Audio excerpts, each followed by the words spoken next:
10 o'clock, and this is Fox 10 Talks. The video has been seen literally millions of times around the world. The cement truck that slammed into the back of a lady's truck. You see the truck right here. This all goes back to Monday morning's commute on the Superstition Freeway. And what we saw was so stunning.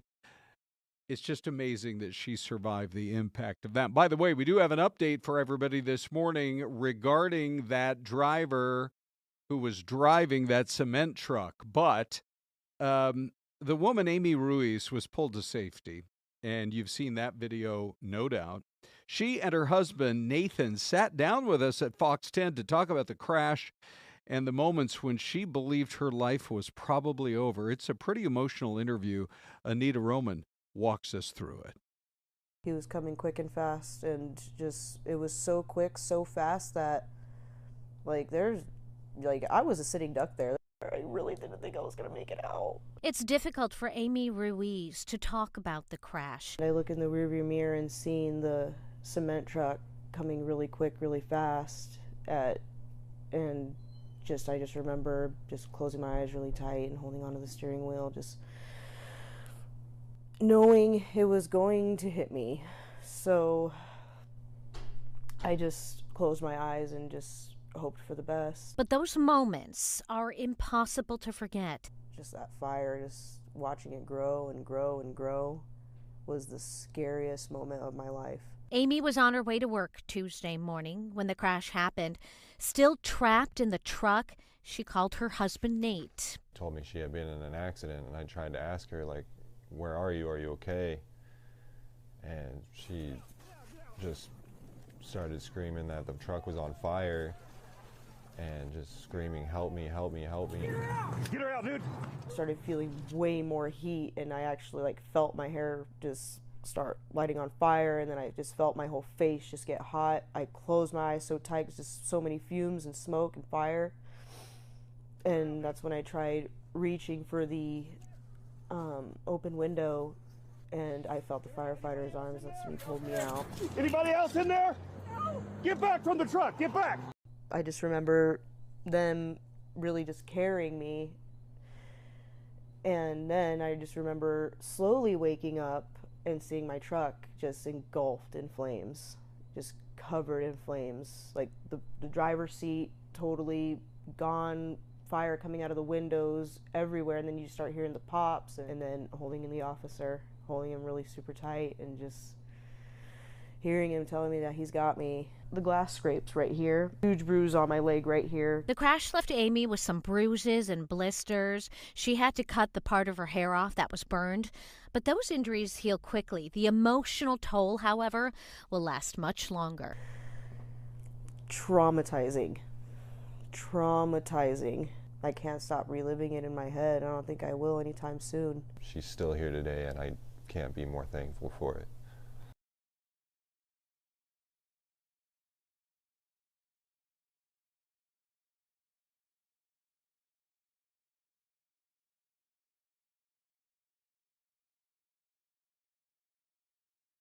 As we look back on what that couple went through, can you imagine being the wife in this situation? You're trapped in your car. It's on fire. You call your husband, who is miles away, Right. saying, help.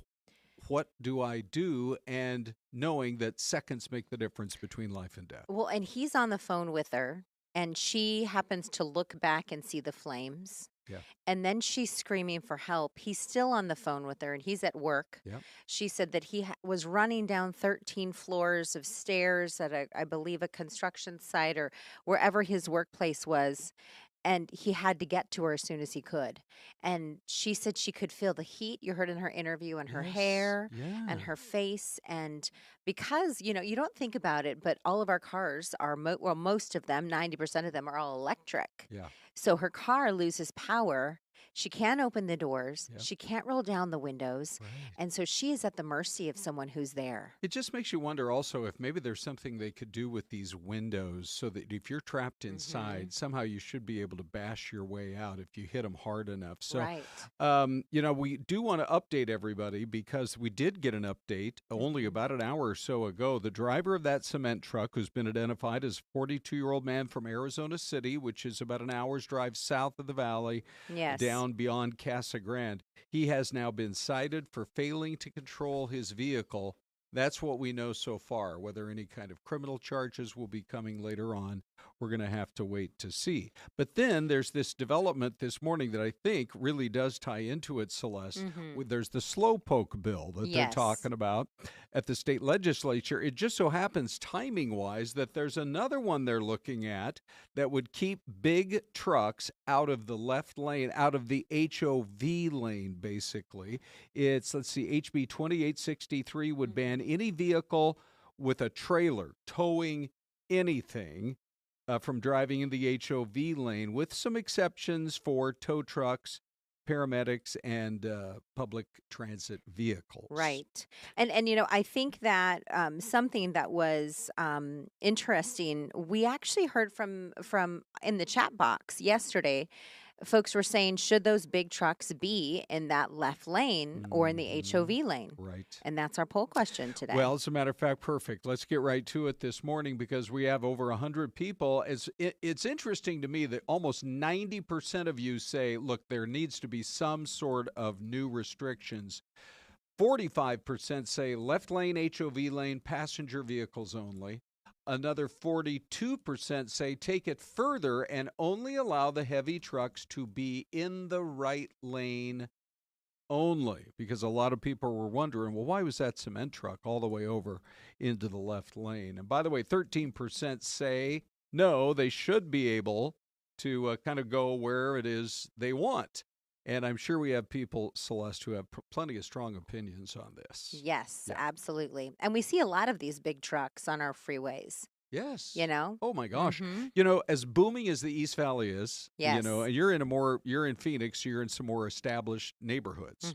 But I'm out there where they're building I swear it looks like 1,000 new houses every year out in the Yes. far East Valley. Right. And you see the cement trucks and you see the gravel trucks just all over the place. I mean, I'm worried about cracks in my windshield. I was for just goodness going to sakes. mention sometimes they don't have a cover over the top. Yeah. So, I mean, I wouldn't be surprised if, and we're in legislative session right now. I wouldn't be surprised if we see some sort of action at the state capitol on all of that. So true. Speaking of the Capitol, Celeste, Yes. let's talk about the big one, the one in Washington. Okay. Every Friday morning, we have Shanna Bream as our special She's guest. so wonderful. Yes, and here's what she had to say as we talked about some of the very biggest topics just this morning. Now, can you help our audience understand what appears at this point to be close to a 180 on the U.S. attitude toward Ukraine and toward Russia? I mean, you got Republicans in Congress calling Vladimir Putin a war criminal who can't be trusted, but it almost seems like we want to have a better relationship with him than we do with Volodymyr Zelensky of Ukraine. So what's really going on here? So listen, that Trump-Zelensky relationship, as you know, has been very complicated, and it's taken a roller coaster ride recently. You did hear Vice President J.D. Vance speaking at CPAC saying, listen, I think it's good that we're in conversation with Putin because how do you get this thing resolved unless Russia's at the table? Of course, Ukraine's complaint is that they need to be at the table, too. Well, there's some really interesting reporting here in Washington this morning about how Zelensky really ticked off the Trump White House and the president himself with some of their recent conversations. The critique of him is that he got very used to sort of an open-ended U.S. taxpayer-funded conflict under the Biden administration. Obviously, President Trump wants to change that. So there was a meeting with Trump's special envoy, General Keith Kellogg, with Zelensky in the last 24 hours that they said was positive, that they're moving forward. So we'll see how that changes the conversation. You know, I think there's a lot of interest on whether or not the Trump tax cuts are going to be made permanent. And obviously there's interest based on the election results on fixing our immigration system. But the question I have for you in terms of reading the tea leaves right now, are we headed toward one big, beautiful bill Shannon, or two? And, you know, since political capital gets spent pretty quickly in Washington, who is it that's in the GOP that's pushing the idea of two bills instead of one? So listen, that came through the Senate through Lindsey Graham, who chairs the Budget Committee, and then you've got the new Majority Leader over there, John Thune. They got it done this week, this framework for two. But President Trump, as you said, publicly has now embraced the one big bill idea. That would have to come from the House, where they are trying to build in those 2017 tax cuts. It's a tougher lift, and they've got a very tiny majority over there, Republicans do. So the Speaker has been trying to get this thing out the door, he says, in the next week or so. And at some point, the Senate and House versions will have to collide, and then we'll see where the dust settles.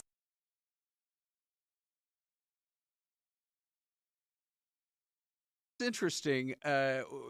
Generally, when the president, stays, let's say, non-decided on an issue, then it kind of all can go in a particular direction. But once he decides, it seems like most Republicans, anyway, fall in line. So will it be one big, beautiful bill, or will it be two? You just have to wonder, if they split it in two, will they both pass? And will they both be beautiful, Ron? The first time I've ever heard anyone say a bill is beautiful. One big, beautiful Sometimes those bills are like 1,500 pages each. Yes, no can be kidding. tough. Let me give you a quick shout out, if you don't mind, Ron, to a bunch of folks in the chat box this morning. Okay. KDJW says, Shannon in the house. Yes. And he says, I dig the green tie, Ron. Oh, really? So your fashion sense Thank is, you, yes, KDJW. high Here, let me demand. just show this off a little more closely.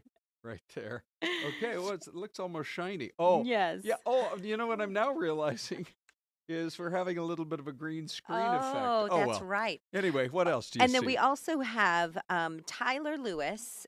He actually mentioned yesterday, he posed the question about big rig trucks and construction trucks in the left lane. Oh, that's right. He was talking about Right. it. And so he responded today, and he said, hey, did my question, did it kind of, was that the birth of our poll question? And so I said, well done. He said, maybe a career in journalism. There you go, or at least in the polling business. Yes. So thank you all for sharing your thoughts. All right, everybody. Hey, Celeste, it's time to go to the mystery cam, and it's a kind of a windy day today.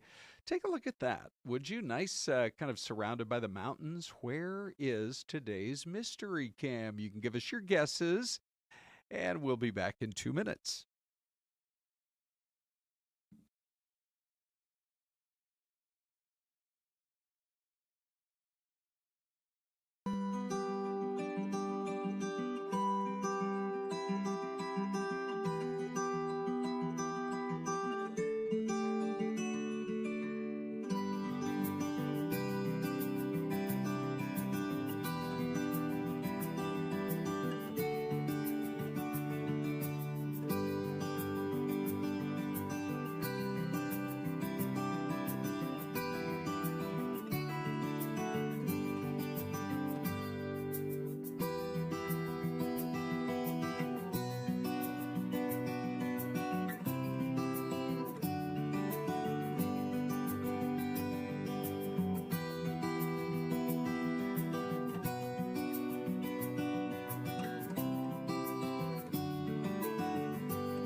And we are back. We're just chatting about Janet's guess.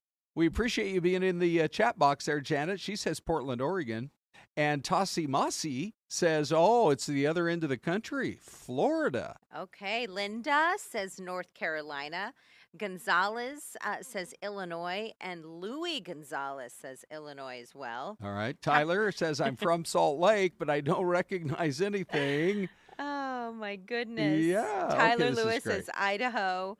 And then we have Lisa Dinsmore says Virginia. So a lot of good ones. So Brian here behind the scenes, he says he thinks he knows where this is. Yeah. And he thinks it's based on the fact that there's that now leasing sign. All Point. Right. Okay. Point something or Point other. Reston, Heston, I Beston. want to say that it is, this reminds me of Roanoke. Yes. Which is almost down into North Carolina. It's actually in Virginia. It's way down to the Blue Ridge Mountains. So I think You and Lil Philosophy. He said I'm going to go Virginia. he said there's a Reston, Virginia. And that's why he's going Virginia. Here I was thinking it was Roanoke, which is like 300 miles away from there. But okay, I'll stick with Virginia. Okay. What about you? I'll go Rhode Island just because. Okay, here she is, everybody. Jen's Wall says Tennessee. And one of them's right, Brian said Okay. behind the scenes. All right. Reston, Virginia. It is Reston, Virginia. Yes. Oh, Dean Fazzini is going to, yeah. Brian's over there patting himself on the back, awarding himself a medal. Dean's going to be like, oh, what did I do? Yeah, I know. It's funny because we love Dean, and he tries to stump us every day, that's Yes, for he sure. does. Well done, everybody. Hey, so Celeste, any more comments that you see that are interesting? Of course, we want to hear from our loyal viewers every day. What about this game plan to partially solve America's egg crisis thanks to the good people, the good farmers of Turkey? Bring it on, Ron. Well, I say bring them on from anywhere, right? Yes, I love eggs. Okay. So, as we're in the midst of this bird flu that makes our country look like we have no idea how to solve something like this, which, by the way, they're working on a vaccine. We don't know how long it's going to be before that happens. But anyway, they have a thing called the Egg Producers Central Council or Union in Turkey. And they say, yeah, we are going to be shipping a lot of eggs over to our friends in the USA.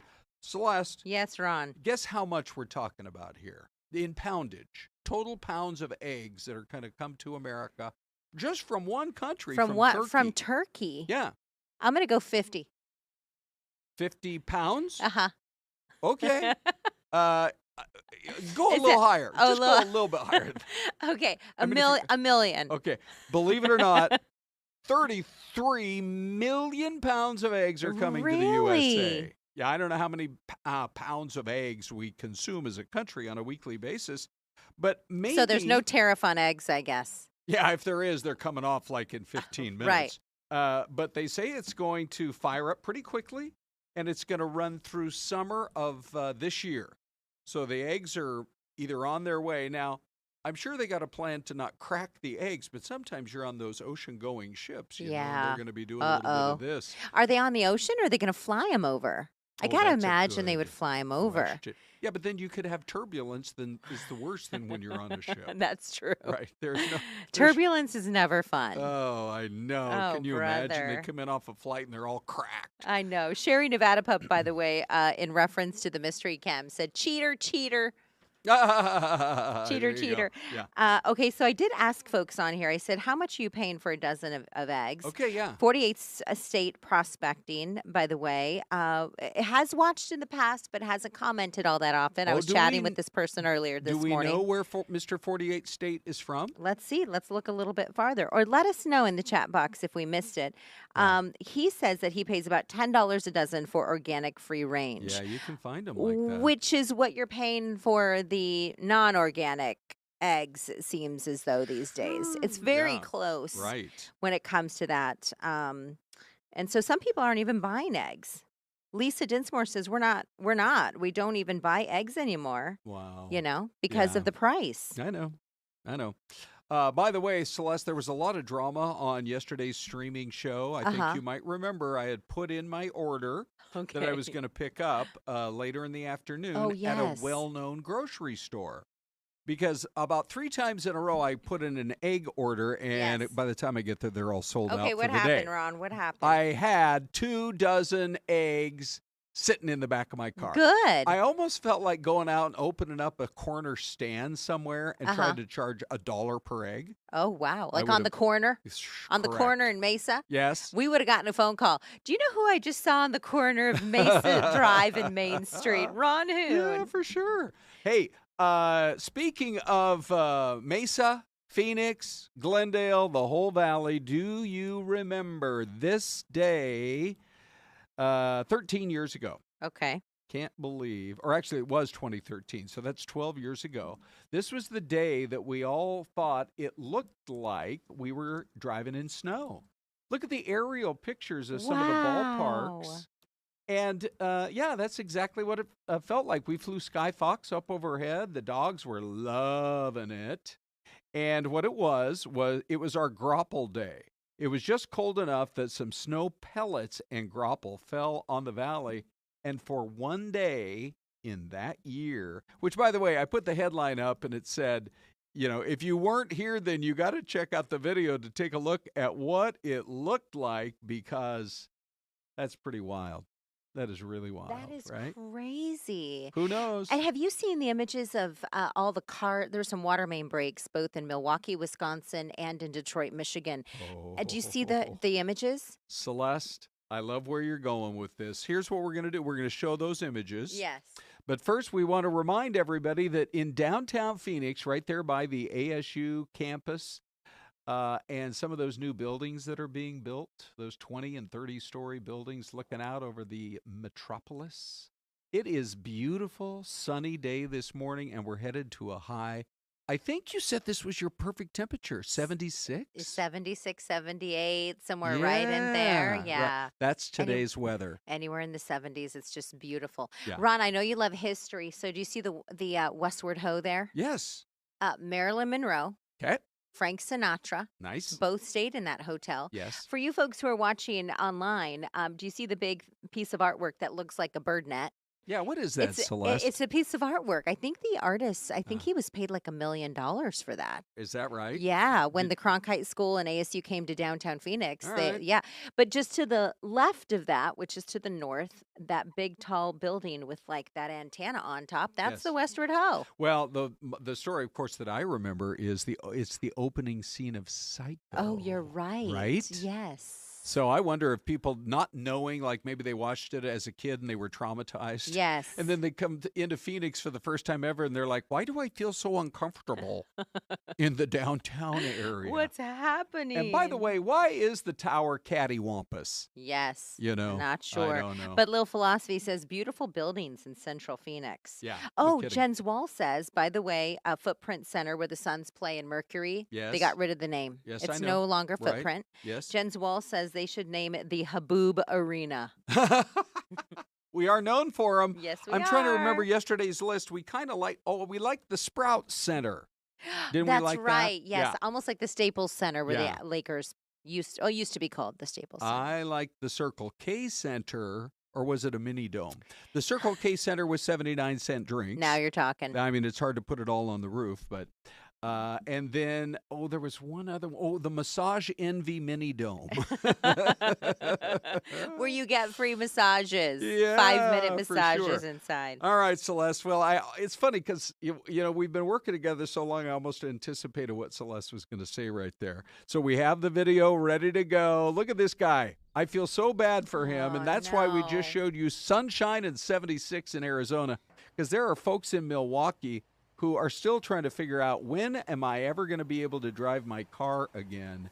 Because, they have the crews out there. Why were the crews doing the digging for the city? Well, because it's their fault.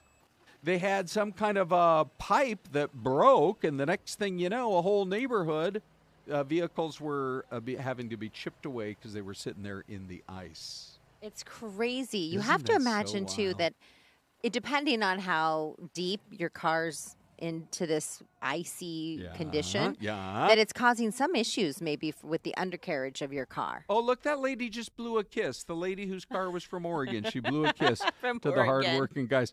But it wasn't just there, by the way. It was also in Detroit. This almost looks worse. Look at how thick the ice is there. All of these cars. Yeah, these are trapped deeper. in Isn't that the crazy? ice. Yeah, so similar situation where this time it was a water main that broke and it was cold enough, it turned to ice almost immediately.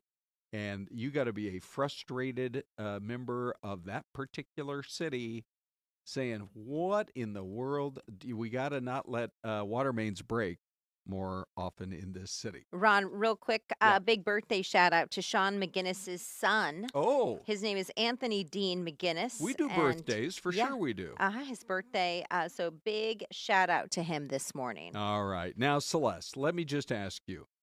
Amazon has taken over James Bond. Oh, yes. Are you familiar with this? Yes, yes. By the way, the reports I saw was that to get creative control, we're talking in the billion-dollar range, Big which money. is like, Jeff Bezos won't even notice that missing out of his checking account. Right. I don't know if he has a checking account and a savings account down at the bank or And how that works. maybe a money market account where he can withdraw the money. Right. But this is very interesting because the longtime 007 producers are still going to own the intellectual rights for the character, so they're going to have plenty of say-so on who's going to be the next James Bond and, where will we go from here in terms of the amazing. I love, what was that one movie where they were racing boats over in Italy? There was some, what car was chases are that? great and rooftop chases are great. Yes. But I like a nice boat chase. We don't see them very often in the desert. Maybe that's why we love them here. Sure. Yeah. We like races with road runners and things like that. But Celeste, so that right now there's no timetable, but you got to believe if Amazon invested $1 billion, Yeah. I don't know how many movies that will include, but the name that I see most often on number 1 on the betting list is James Norton. Yes. Now, what do you think? I think it could be good. Okay. Yeah, and you know what else I heard they may do? They may actually cut down the Bond movies into a series on Prime no. Video. And we have to wait once a week for the next episode? Maybe. Oh, no, please, let us binge if it's James Bond, right? Right? Yeah. Yeah, 007. All right, well, I was fishing for, a suggestion that maybe yours truly Maybe might like be a John considered. Hamm. Okay, fine. I thought maybe at least a John Hook, if not Maybe the a Hooner. Ron Hoon. Thank you, Celeste. Maybe a Corey McCloskey. Okay, well, we'll see. We'll all know soon enough, that's for sure. But right now, Celeste, we already have to say Oh. our goodbyes. My goodness, that was the fastest 30 minutes. Yeah, it All was. right. Have a